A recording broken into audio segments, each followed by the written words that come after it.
Elia, aku bertanya Elia. Nah, Tapi kau jawab jangan dulu makan sambil makan kacang kau. Serius ini. apa? Oke. Apa menurut pendapatmu mengenai apanya itu? Apa? Mengosongkan diri. Yesus mengosongkan diri. Apa bahasa Yunaninya itu? Lupa lagi aku. Kenosis. Ya, silakan.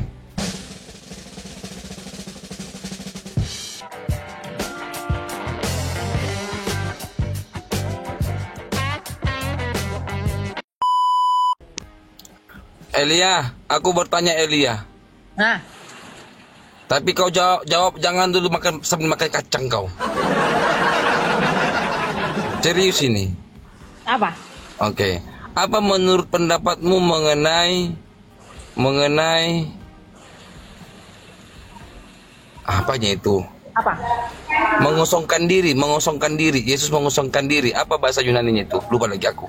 Kenosis. Ya, silakan. Ini apa?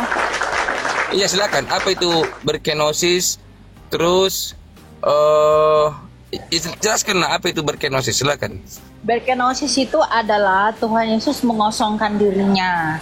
Jadi ketika dia menjadi manusia, dia itu tidak menganggap kesetaraan itu dengan Allah. Jadi dia tidak di dalam jadi ketika dia mau datang ke dunia ini, dia merendahkan dirinya menjadi manusia dalam artian begini.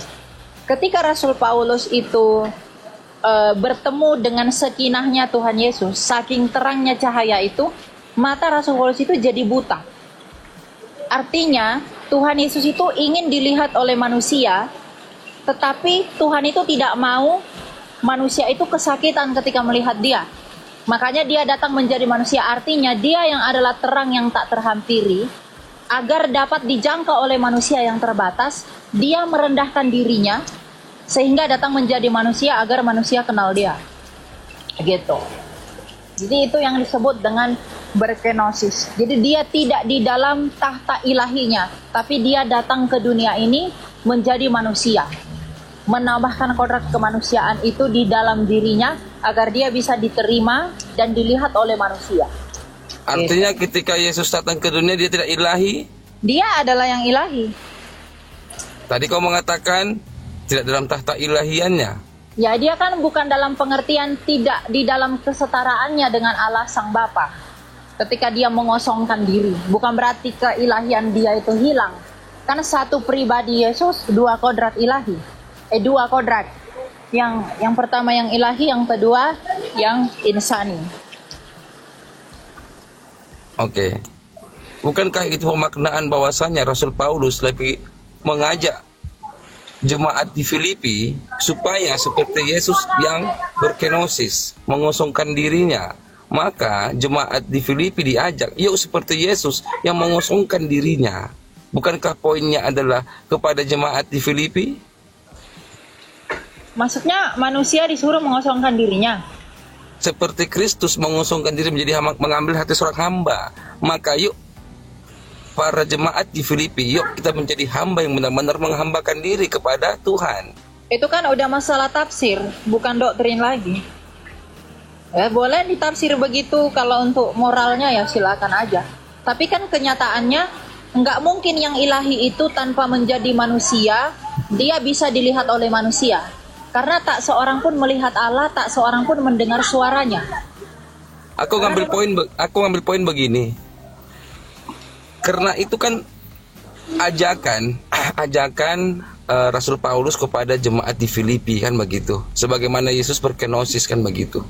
Nah, jadi yang menjadi sorotan saya adalah bukan Kristusnya, tetapi jemaat di Filipinya. Seperti Kristus mengambil hati seorang hamba, maka kita juga jemaat di Filipi ataupun kita pribadi lepas pribadi, yuk kita menghambakan diri. Artinya yuk mau kita seperti Kristus gitu, mau merendahkan diri gitu loh. Menyangkal diri kan gitu. Bisa jadi. Itu saya ambil yang lebih saya sorot di situnya gitu. Itu bukan kan membedah Kristusnya. Itu kan interpretasi abang ya, nggak apa-apa. Selama itu nggak bertentangan dengan perintah kitab suci dan memang itu benar, ya nggak apa-apa. Ya tapi kan, iya benar juga, iya benar juga kamu katakan. Tapi aku memandangnya, ini kan surat ini kepada jemaat di Filipi. Maka aku memandang begini, secara keseluruhan isi dalam pikiran Paulus adalah bukan membedah Kristusnya, tetapi membedah jemaat di Filipi supaya seperti Kristus yang menghambakan dirinya. Begitu menurut saya. Ya tapi kan makna moralnya itu tidak yang abang sampaikan kan itu makna moral. Makna moralnya itu kan itu turunan dari makna teologisnya. Nilai moral itu nggak akan berdiri sendiri tanpa ada makna teologinya di sana. Ya paham saya. Udah. Berarti, tetapi gini, aku paham. Tetapi kebanyakan orang bukan mengambil makna yang terbaik dalam dirinya, malah Kristus yang dibedah-bedah di sini. Paham tidak? Tetapi manusia tidak dibedah sebagai pendengarnya. Gini loh poinnya. Yang kusampaikan adalah, masa Kristusnya sekarang lagi digoreng-goreng, begini maksudnya. Padahal yang menjadi poin dasarnya adalah kitanya sebagai poin dasarnya, bukan jadi utama. Tetapi Kristusnya, dia sudah bernilai, tapi seolah-olah belum bernilai. Harus begini loh, maksud ayat itu. Harus begini maksud ayat itu. Padahal di situ poinnya adalah kitanya gitu loh. iya poinnya ke kitanya, tetapi yang menjadi cermin kitanya kan tetap Kristus. Artinya Kristus itu harus digambarkan sepenuhnya dengan benar, maka kita dapat meniru dia. Jadi Kristus itu adalah subjek, kitanya objek yang mau diubahkan oleh subjek itu. Jadi kalau subjeknya itu tidak dipaparkan dengan jelas, mungkin nggak objeknya itu mengikuti apa yang dituntut oleh subjeknya? Kan nggak mungkin. Benar. Jadi memang cara penalarannya di sana di ayat itu adalah memang kita harus memenuhi Kristus kan begini. Itu masih abstrak ketika dikatakan dia mengosongkan dirinya. Dia mengosongkan dirinya dalam pengertian apa? Itu kan butuh penafsiran dari ayat kitab suci yang lain.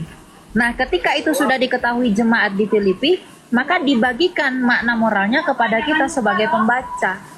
Ya meskipun tidak dapat dipungkiri, Rasul Paulus memang menyampaikan makna moral dari ayat itu.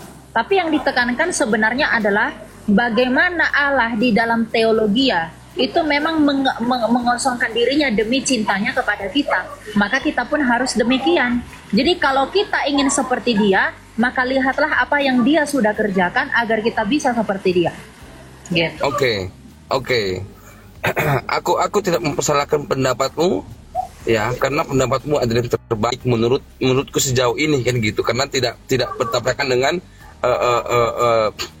pemikiran saya gitu, dengan penjabaran yang saya punya. Nah, yang saya maksud begini. Kita sampai berkenosis itu adalah Tuhan Yesus mengosongkan dirinya. Jadi ketika dia menjadi manusia, dia itu tidak menganggap kesetaraan itu dengan Allah.